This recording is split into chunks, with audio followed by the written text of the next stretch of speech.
It's that time again. I'm here with my very first The Walking Dead, The Ones Who Live episode review video. I was able to watch the episode early on the YouTube AMC Plus channel.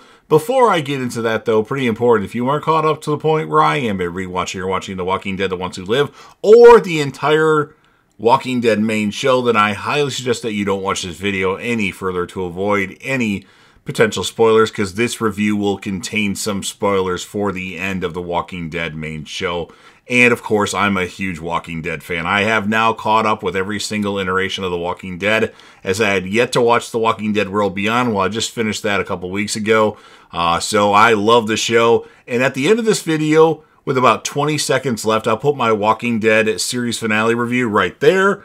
I'll put my reviews for The Walking Dead Dead City right there. And my reviews for The Walking Dead Daryl Dixon right there. Never reviewed Fear the Walking Dead or The Walking Dead World Beyond. I might do that at some point. And then I'll put something else right there. So just make sure you check all those. So with all that said, this will be The Walking Dead, The Ones Who Live, Season 1, Episode 1. I'm making an ass out of myself and assuming that they're going to do another season. The title of this episode is called Years.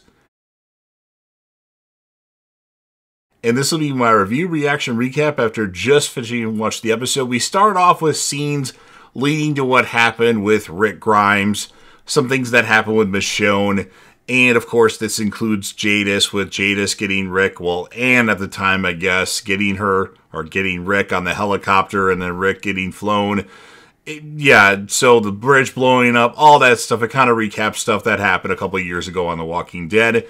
And then we have Rick in what we're led to believe is his apartment with a really old TV on, but he's not watching it. He's watching outside the window and looking at the window, and he's looking at the phone that he has a sketch of Michonne on. Now, he actually cuts himself with a piece of shard glass and like right down here.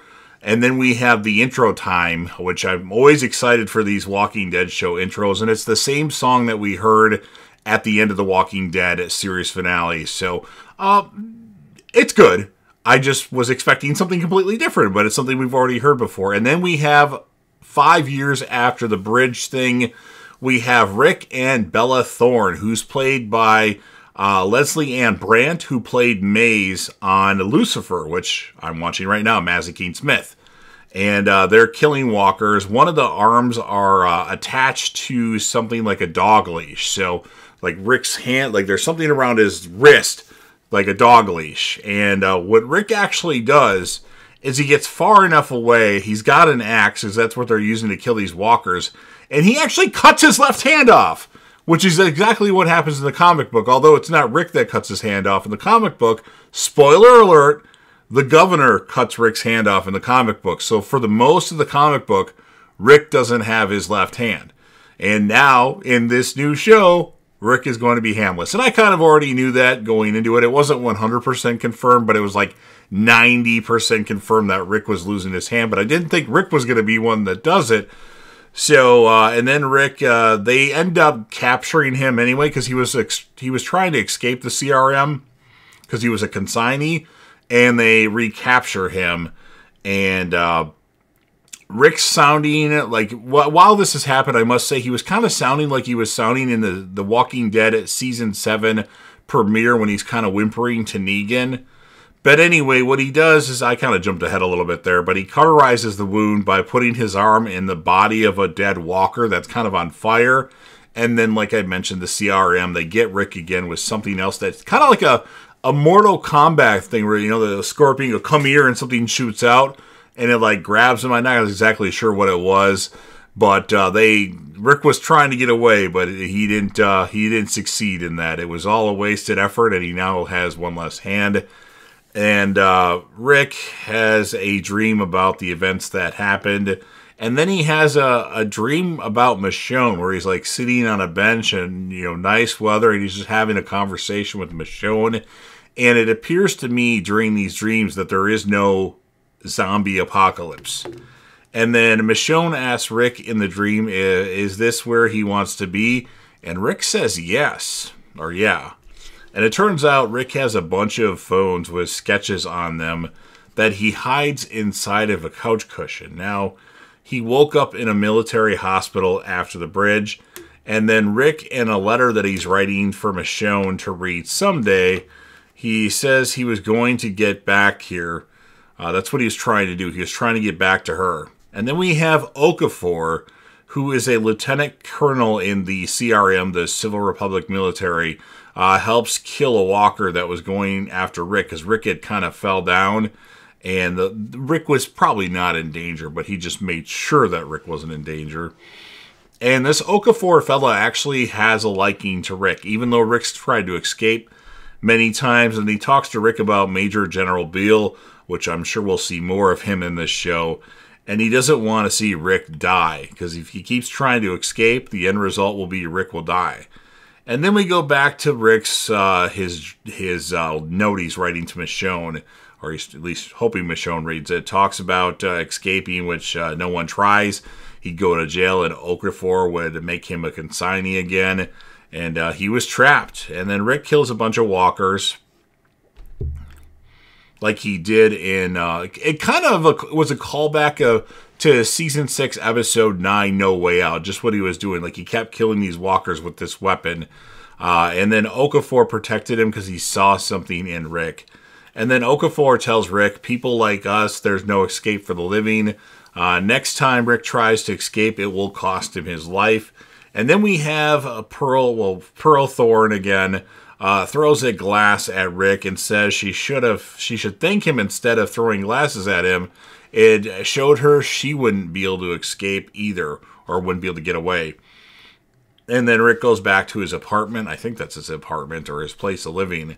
And then Rick gets mad and tips over a table. And then Rick is sitting at this bench outside, kind of like in his dream.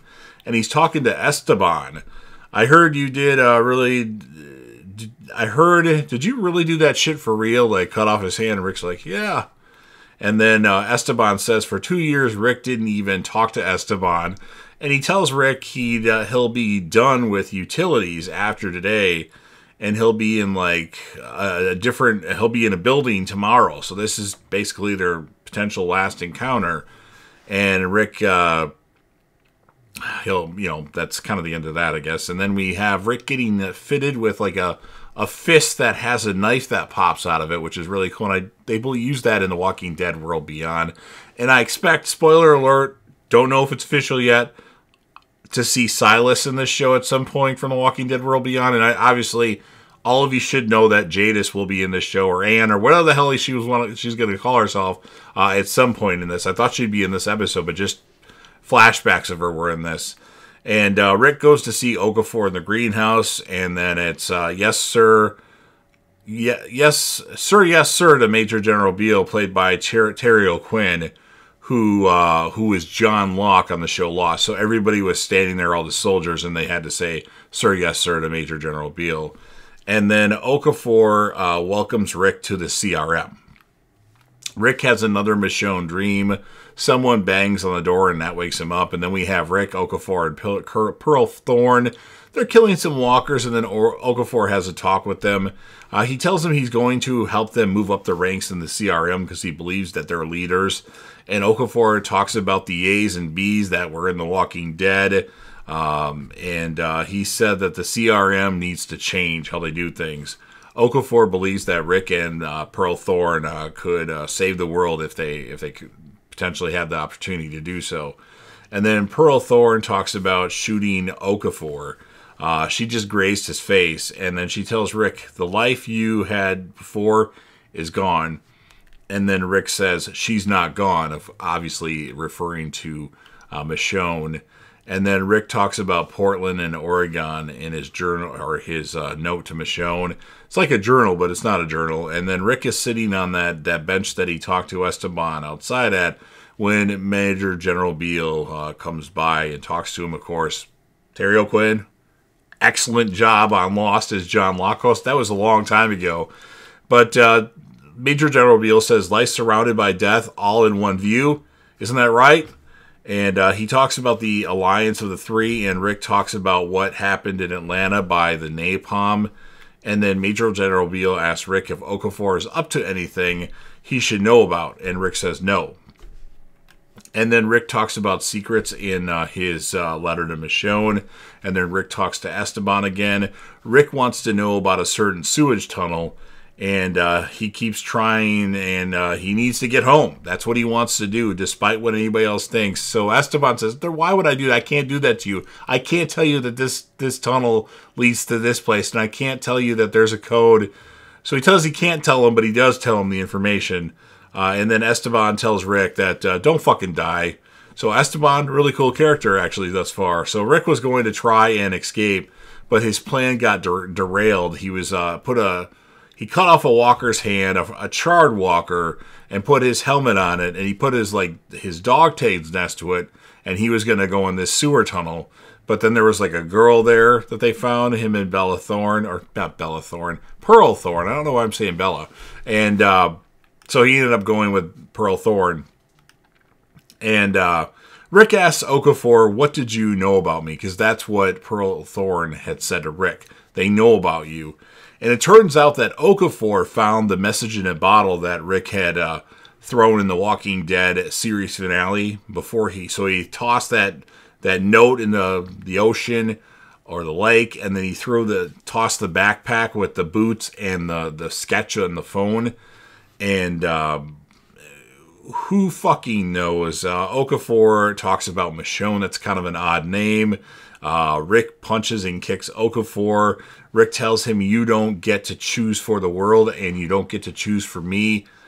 I don't. You did. And then Rick says, my wife, my daughter, my life is my choice. And then Okafor ends up getting the upper hand on Rick and says he bombed at L.A., Atlanta, and he was going to do the same in Pennsylvania. And then Okafor says he killed his wife and a bunch of other people. But by doing that, it actually saved a bunch of people. And then Rick asks Okafor to let him go, and he says no. He actually puts his gun. Rick moves Okafor's hand with his gun drawn right in his face. Just kill me right now, and he doesn't want to do that. And then Rick says he doesn't want... Okafor says he's moving Pearl Thorne and Rick to a team that gives them more power, move up the ranks, like he had already talked about before. And Rick says he doesn't want more power. And then Omaha was wiped out, I believe. I'm pretty sure, I think they called it Nebraska. That's what happened in the Walking Dead World Beyond. So that covers that area. That's what Pearl Thorne told Rick. And then Pearl Thorne says at least there's one more good man in the world that can save the world, whether or not he wants to do it. Now we go back to Rick cutting himself in the neck. Rick's writing letters. He says this will be the last one he writes that Michonne will never see. And Rick burns the phones because he has a bunch of other phones with sketches on them. And he tried and failed to... that's what he tried and failed is what he ends his letter with. And then we have another Michonne dream at the bench. They talk about pizza, wedding ring. And then like stuff starts to go awry. And then Rick is in the... he's... I don't know if this is a dream sequence, and I don't think it is. Rick is in a helicopter with Okafor, talks to him about something that happened when he was 7 years old, and then after Rick finishes his story, Rick tells Okafor, I'm in. And then the helicopter is hit, and then Okafor is badly injured, possibly dead. We don't know for sure yet.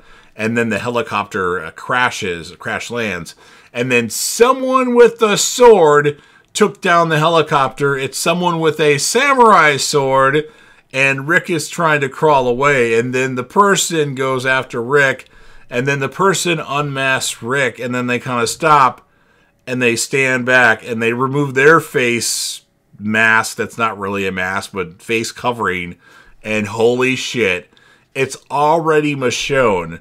Now, I had already seen this scene, actually, but I thought it was in episode 3, so pretty awesome that, unless this is a dream sequence, that Rick and Michonne have reunited. But there was a little bit more to the scene that I saw, so they're saving that for probably episode 3, I'm guessing.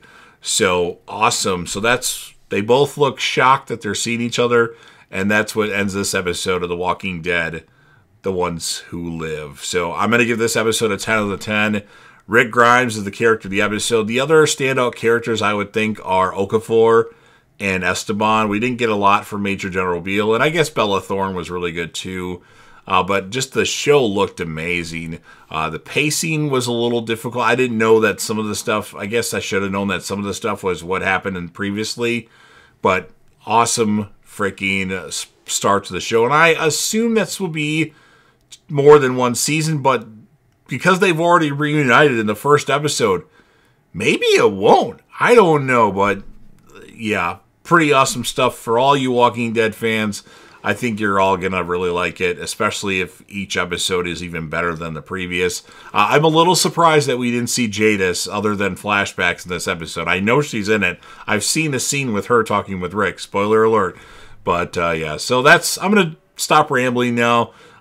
If you're a fan of The Walking Dead, The Ones Who Live, The Walking Dead World Beyond, The Walking Dead Dead City, The Walking Dead Daryl Dixon, and the Book of Carol, whatever the hell it's called now, or any iteration of The Walking Dead, and you want to help me out with the YouTube algorithm, please consider Hulk smashing the like button. And remember, I cover a lot of stuff on my channel. I don't have a particular niche. I just talk about the things that I want to talk about. So if you're interested, check out my playlists. I cover Dexter stuff. When there's new Dexter stuff, UFC fight reactions, Lucifer, Shameless, Breaking Bad. I did Game of Thrones. I might do Lost soon. Just a plethora of stuff. I'm mostly known for Dexter and The Walking Dead and UFC fight reactions, so check those out. Share the video with a friend. Put this video on any one of your social media platforms. Don't forget to sound off in the comment section about what your thoughts are on this episode of The Walking Dead, The Ones Who Live. What would you rate the episode, and whom, if you had to choose, would be your character of the episode? We all know Rick would be the character of the episode, but maybe your standout character besides Rick.